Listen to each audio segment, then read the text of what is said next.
Hey there guys, NovemberJoy here, welcome to Reptile Rumble, and today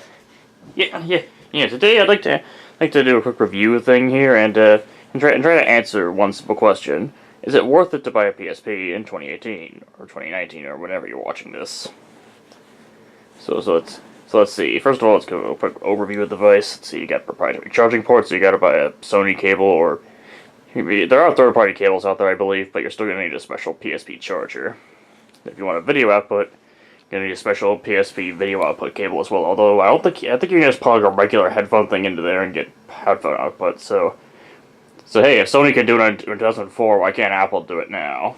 Okay, whatever. I'm gonna stop with that joke. Anyway, it's got one analog stick, an idea that I think Nintendo probably nicked for the 3DS.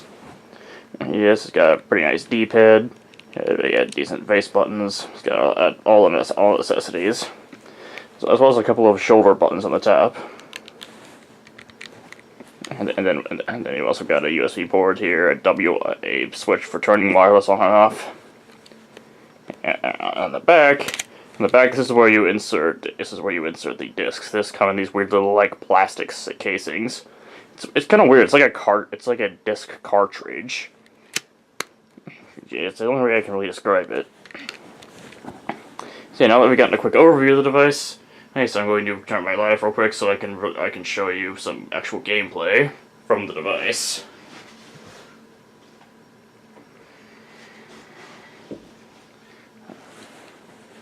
Alright, so one of the cool things about the other device is that is the standard it's more like instant on stuff. As soon as you hit the button, it pretty much instantly turns on.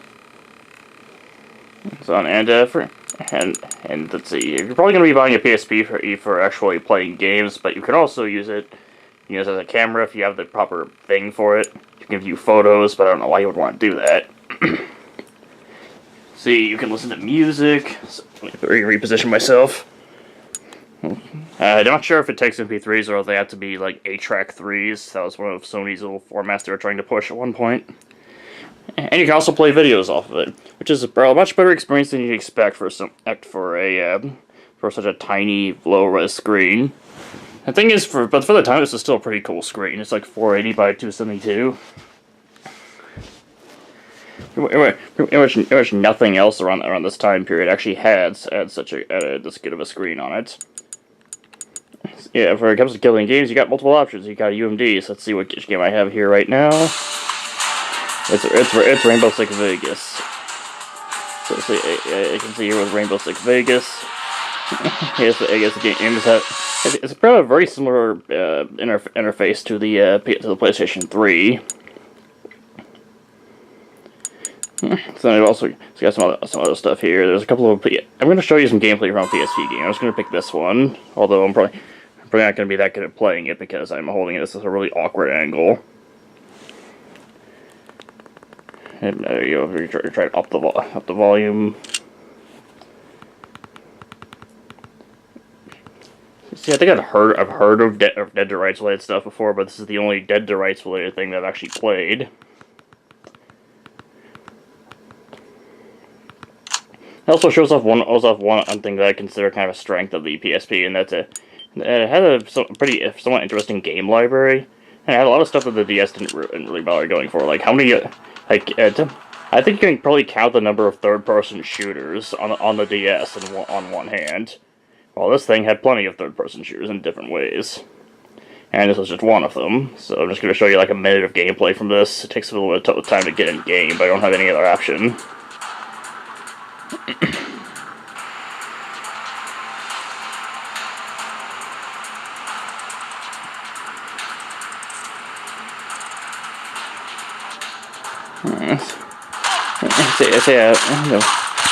As you can see, this is a standard third-person shooter.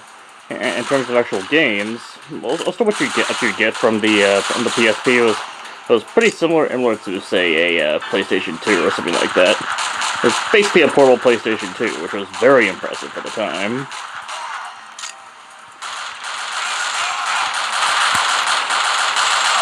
And I don't know where I suck at this game, but I don't think you guys need to tell me. So yeah. This is probably the best way out there to play PSP games, unless you've got something else like that actually plays. It'll play them and emulate them at decent frame rate and stuff. Which it's very likely you may not, especially depending on like how old or new your phone actually is, and if you have one of those controllers that actually hooks onto your phone. So yeah, for playing PSP games, this is probably one of the best, if not the best options. But if you want to do other stuff with your PSP, this is what happens that the PSP has one of the most active homebrew scenes, like across like any handheld platform. Period. To the point where there's still, I think there might actually be some stuff still being made today for it, if nothing else, just because the Vita has almost 100% backwards compatibility with the PSP. So I'm going to show you some footage from a few different emulators so you can see how well this thing emulates stuff. Fortunately, there was a little bit of startup time, but yeah. Here's Ninja Gaiden.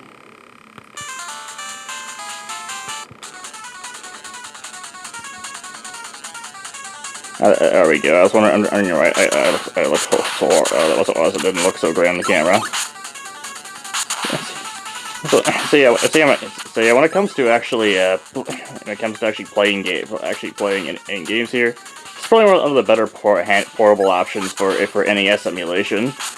Actually, this thing it'll get plenty of battery life while doing so, and as far as I can tell, the accuracy is either perfect or close enough that I can't notice any differences at all.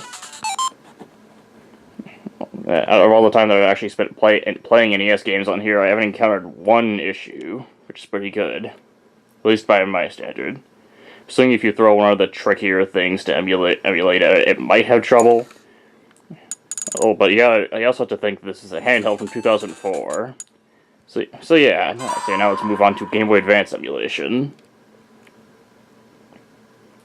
This is one other thing that's I think is pretty impressive, considering that this was made in 2004, and one of the big selling points for the original DS was that it was fully backwards compatible with Game Boy Advance games.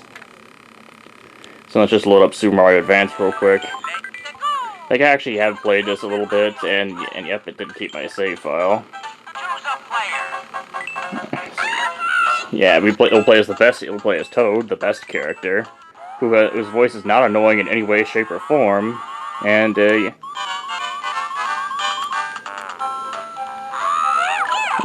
from all the time I've actually spent and playing Game Boy Advance games on here, which has been a decent amount, it's not perfect. It's not as good. It's not quite as perfect as the NES emulation is. Haven't run into any real speed issues. However, I have run into I've run into different issues ranging from one particular game that constantly resets, so it's unplayable.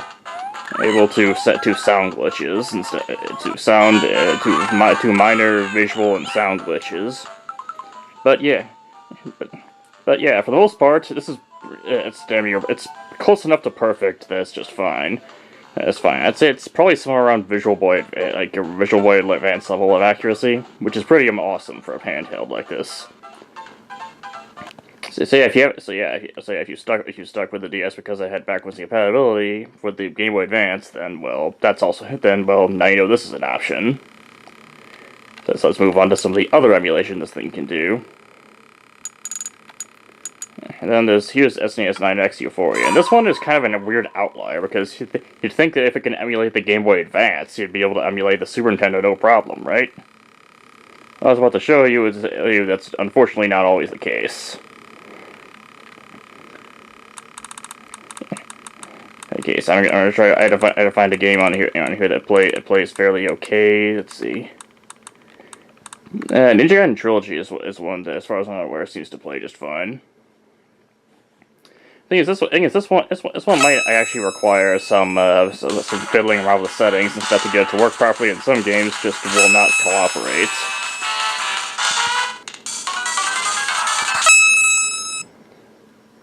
So I was just trying to get into gameplay on this one.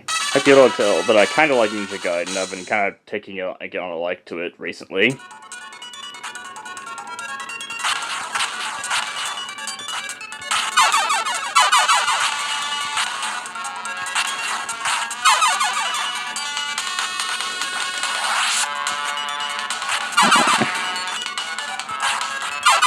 So yeah, so yeah, the thing is, it's fairly okay, but there's lots of little like nagging issues with the emulator. In particular, I'm going to show you here. You probably can't see it very well, but but this is actually the power switch. For some reason, this emulator disables the power switch whenever, as well as it's on, for reasons that I can't even understand or explain. There's also really well the fact that its menus aren't particularly great. Its save state functionality, isn't very good. It's not anywhere near as good as the SNES 9X, which this is actually based off of. It has a tendency to break games if you try to load state at the wrong time. I pressed the wrong button there. Then there's 5 different settings here for video engine. And whatever you do, don't ever put it on accurate, because that disables the menu. And since you can't use the power switch or the menu, you'll have to actually physically remove the battery to be able to shut it off after that point. And then there's also a lot of weird performance issues, in particular Doom for Super Nintendo, which I decided to boot up on a whim at one point. At one point it runs about 6 frames per second. Making it completely unplayable, and there's also other stuff that had some performance issues. So yeah, that's one thing where it's really weird just how bad that emulator is in comparison to the others. Okay, maybe it's not bad, it's just kind of rough around the edges, but let's wash the taste of that out of our mouths with a little bit of Sega Genesis emulation. Keep in mind, this is just some of the emulators that were preloaded on here, other than the one that I ended up deleting because it was horrible. It was a Nintendo 64 emulator, Daedalus. And it was completely worthless for playing any games, not because of any fault of the people who made it, but just because, it'd be impossible to emulate something like that on a system this week. So anyway, Sonic the Hedgehog.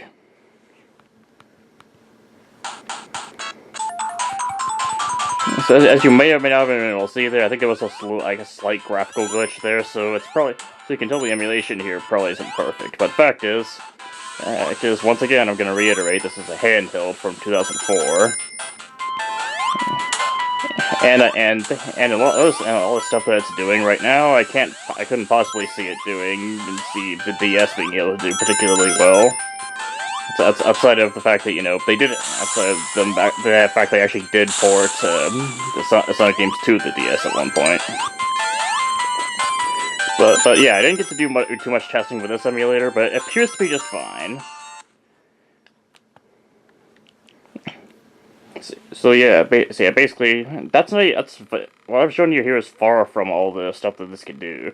If you can actually connect this up to a PC or something and actually write to the Memory Stick Pro Duo, which is the memory card format that it uses, you can put plenty more things on here. There's a lot of emulation related stuff on the PSP, and that's one of the major reasons that it sells as well as that people still use it as much as they do, just because it's an amazing emulation machine. So, would I recommend this? It depends on what you're looking for. If you want to play PSP games, this is probably one of the best options you can go for. If you're willing to pay money for it and carry it around. If you want to do emulator-related stuff, and you're not and you don't want to use your phone for it, it's probably the best option you can find for just a dedicated emulator machine for its price point, around like $80 on eBay, something like that. Is what you'll get, is what you'll probably be able to find easily for a good quality PSP. So yeah, anyway, I think my final verdict for this, I'm gonna actually give it like a rating here. I'd say this is probably, considering the time this came out, I'd say this is probably like a 4 out of 5. 4 out of 5. It has small, all nagging issues there, definitely, but it's damn near This is damn near like what if I had this back in 2004, where it probably would have blown my mind. It may or may not have blown my mind. My mind just how much of this stuff, especially since okay, I'm gonna stop trying to explain it. It's like a little personal story, but I'm just gonna mostly skip over. I'm just gonna say that for a long time with the DS related stuff, I really wanted to do things like record videos, listen to music on it, but I just couldn't because it didn't work out the way I wanted. So yeah, and this would have done pretty much all that and then some. So anyway. Anyway, that's my final verdict here. And I guess I will see you guys later. Yeah, I hope you enjoyed the video. And yeah, maybe I'll do more videos like this in the future, like review-style videos. So anyway, I guess I'll be seeing you guys later. For now, goodbye. Next time on the Reptile Rumble.